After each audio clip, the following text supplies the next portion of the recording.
ಒಂದು ಹೆಣ್ಣನ್ನ ಪಕ್ಕದಲ್ಲಿ ನಿಲ್ಸ್ಕೊಂಡು ಬೆಳಗ್ಗೆಯಿಂದನೂ ವಾಕಿಂಗ್ ಮಾಡ್ತಾ ಇದ್ದಾರೆ. ಒಂದು ಹೆಣ್ಣನ್ನ ನಿಲ್ಸ್ಕೊಂಡು ಪ್ರಚಾರ ಮಾಡ್ತಾ ಇದ್ದಾರೆ. ಒಂದು ಹೆಣ್ಣನ್ನ ಉಪಯೋಗಿಸ್ಕೊಂಡು ಜನಗಳನ್ನ ಭೇಟಿ ಮಾಡ್ತಾ ಇದ್ದಾರೆ. ಒಂದು ಹೆಣ್ಣನ್ನ MLA ಮಾಡಬೇಕು, ಒಂದು ಹೆಣ್ಣನ್ನ ಮಂತ್ರಿ ಮಾಡಬೇಕು. ರಾಮಾಯಣ ನಡೆದಿದ್ದು ಹೆಣ್ಣಿಂದ, ಮಹಾಭಾರತ ನಡೆದಿದ್ದು ಹೆಣ್ಣಿಂದ. ಯಾಕ್ರಿ ಇಷ್ಟೊಂದು ತಾತ್ಸಾರ ನಿಮ್ಗೆ ಹೆಣ್ಣು ಅಂದ್ರೆ?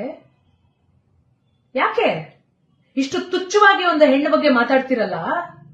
ಈ ದೇಶದಲ್ಲಿ ಬ್ರಿಟಿಷರ ವಿರುದ್ಧ ಹೋರಾಟ ಮಾಡಿ ತನ್ನ ಜೀವವನ್ನ ತ್ಯಾಗ ಮಾಡಿದಂತಹ ರಾಣಿ ಲಕ್ಷ್ಮೀಬಾಯಿ ಕೂಡ ಒಬ್ಬ ಹೆಣ್ಮಗಳೇ.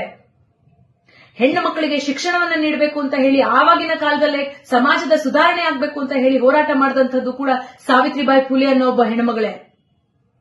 ಈ ದೇಶದಲ್ಲಿ ಪ್ರಧಾನಿಯಾಗಿ 2 ಬಾರಿ ಆಳಿದಂಥದ್ದು ಕೂಡ ಇಂದಿರಾ ಗಾಂಧಿ ಎಂಬ ಒಬ್ಬ ಹೆಣ್ಮಗಳೇ. ಪ್ರಪಂಚವೇ ಬಾಹ್ಯಾಕಾಶದತ್ತ ತಿರುಗಿ ನೋಡೋ ಹಂಗೆ ಮಾಡಿದ್ದು ಕೂಡ ಕಲ್ಪನಾ ಚಾವ್ಲಾ ಎಂಬ ಹೆಣ್ಮಗಳೇ. ಅಷ್ಟೆಲ್ಲ ಬೇಡಾರಿ, ನಿಮ್ಮಂತ ಒಬ್ಬ ಸತ್ಪ್ರಜೆಗೆ ಜನ್ಮ ನೀಡಿರುವಂತದ್ದು ಕೂಡ ಒಬ್ಬ ಹೆಣ್ಮಗಳೇ. ನೀವು ಜನ್ಮ ನೀಡಿರುವಂತದ್ದು ಕೂಡ ಇಬ್ರು ಹೆಣ್ಮಕ್ಳಿಗೆ ನೆನ್ಪಿರ್ಲಿ.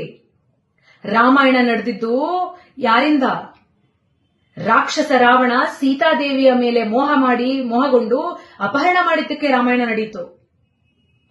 ಕೌರವರು ದ್ರೌಪದಿಯ ವಸ್ತ್ರಾಪಹರಣ ಮಾಡಿದ್ರು ಅಂತ ಕುರುಕ್ಷೇತ್ರ ನಡೀತು. ನಿಮ್ಮಿಂದ ಇನ್ನೇನನ್ನ ತಾನೇ ನಿರೀಕ್ಷೆ ಮಾಡ್ಲಿಕ್ಕೆ ಸಾಧ್ಯ ರೀ? ನಿಮ್ಮ ನುಡಿಮುತ್ತುಗಳಿದ್ವಲ್ಲ, ಹೆಣ್ಣಿನ ಯಾವ ಭಾವನೆಯಲ್ಲಿ ನೋಡ್ತೀರಿ ಅಂತ ನಿಮ್ಮ ನುಡಿಮುತ್ತುಗಳು ಇಡೀ ರಾಜ್ಯದ ಜನ ಕೇಳಿದಾರ್ರಿ.